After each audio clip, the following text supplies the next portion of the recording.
Our next speaker, a fifth-generation Montanian, my very, very, very good friend, Spencer Williams, founder and CEO of Westpaw, grew up on a ranch near Columbus, Montana. His love for his home state and its pristine beauty led Williams, not Spencer, back to Montana after receiving a bachelor's degree in German from Middlebury College in Vermont. And if you ask nicely, he might say a couple things in German. Maybe like, how about a beer or whatever? Yep. Since 1996, Spencer has grown the Bozeman, Montana-based business into a world-class manufacturer of eco-friendly pet toys and treats. Westpaw's products are sold in over 7,500 U.S. retailers and in over 45 different countries. A couple of things that I'm really inspired by that Spencer has done bravely is that he became the first pet product manufacturer to become a certified B Corp in the pet industry. And in 2015, that was in 2013, in 2015, he became Montana's first benefit corporation. And it's really because from its start, Westpaw has focused on environmentally friendly business methods and product materials, including recycled, recyclable, regenerative, and organic materials. He's also a PSC founding member, founding board member, and a past board chair. Hold, please. Spencer is inspired by the pet industry's persistent and genuine belief that pets and our joyful connection with them are part of a life well lived. He also lives in Bozeman, Montana with his wife, his dog Nico, and he loves the way that he looks at it as if he's interpreting everything that his family says in a way that really makes sense to the dog. With Sasha, the Sugly cat that makes Kieran, his teen, smile. So those are his two sons, and in 2025, his goal is to climb Granite Peak at 12,807 miles, the highest in Montana, with those, what did I say? Oh, yeah. Feet, sorry. The highest in Montana with those two sons. Anyway, please join me in giving my friend Spencer Williams a big round of applause. Thank you. There you go. That's awesome. More guy. So, did somebody say it's beer time? Schnell, was that what I heard?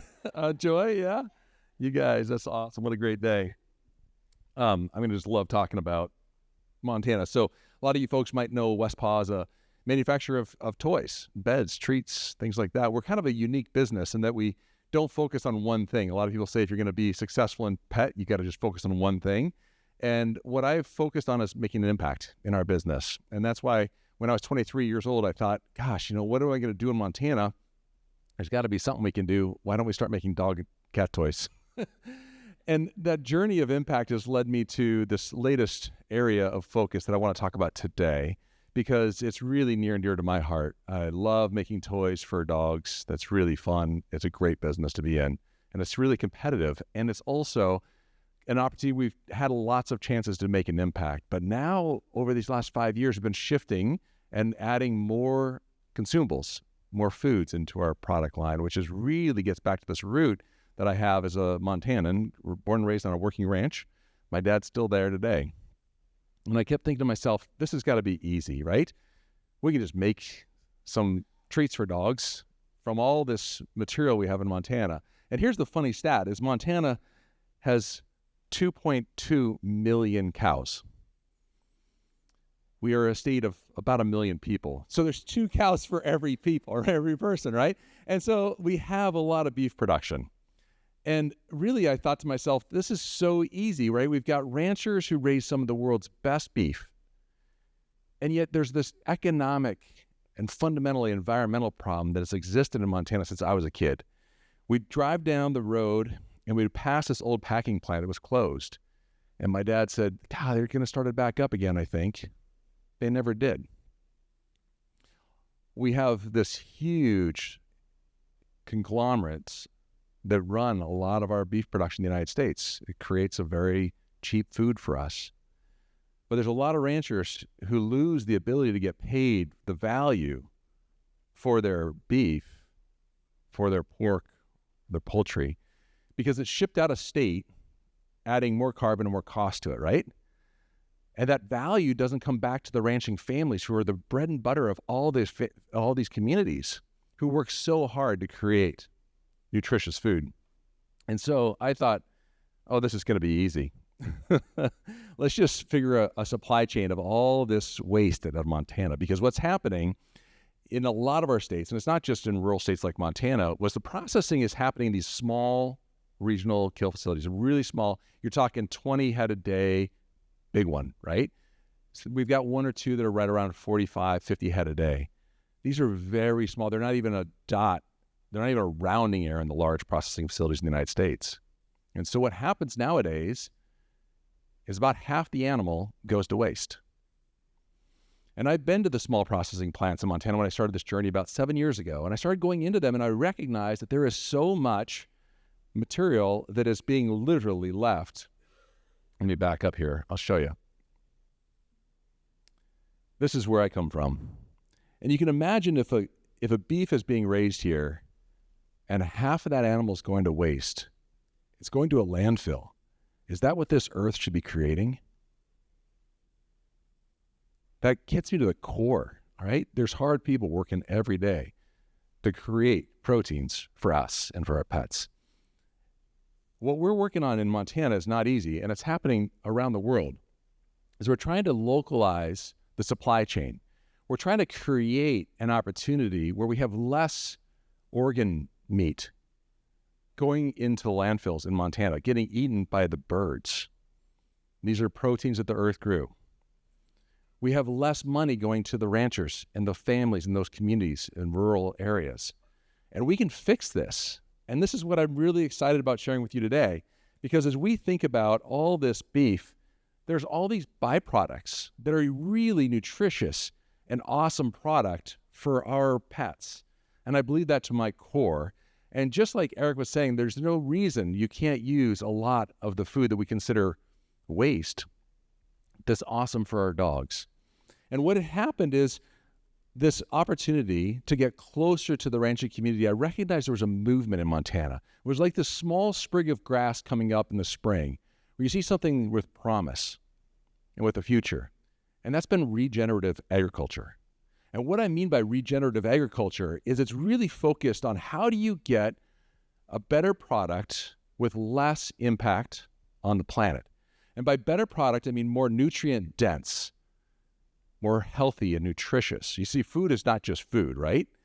So nutrient dense, regenerative food has a lot more value for whoever consumes it.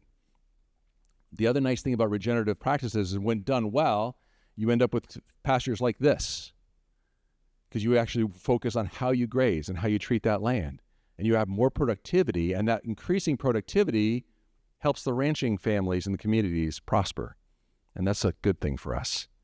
Regenerative agriculture in Montana is really taking off because what we're seeing is there's a great opportunity to eliminate waste through chemicals, water, and inputs that are no longer needed. And so as we work on this challenge in Montana, we are taking the opportunity to have healthier foods that pet parents care about more today than ever. We all just heard some great talks about just nutrition and how we want to focus on that with our pets. And we're going back to the source to find out who we can work with that'll raise the kind of beef that we want and put it in the kind of treats and foods that we create. And so that's what Westpaw's been focused on. And what I think is we're at a tipping point. Yeah, these are challenging times as we think about all the negative things that are happening in our world, but they're also awesome because we're seeing the practice of so much of this regenerative agriculture coming forward, actually creating products that people recognize and they want to purchase. And so what we're doing is just seeing if we can't get more of these byproducts, which we use in our treats, like organs, like lung, liver, heart. We're even using some bison tripe right now, and they're selling really, really well for us. So as we work on this supply chain, what I would encourage everybody here to think about is how do we think about addressing this challenge? We need to think about localized production of our meats. We need to think about localized production of our vegetables. And if we can build supply chains that pull that all the way through so we can aggregate that processing and create value-added product like what we do in this pet space, add that into our ingredients, into our food decks, we're going to end up with making a huge impact on not only people, the health of people, the health of pets, but also the health of the planet. So my call to action today is to support people in the industry who are looking at supply chains differently, trying to use localized production, and focusing ideally on everything regenerative in the agriculture space. Thank you very much.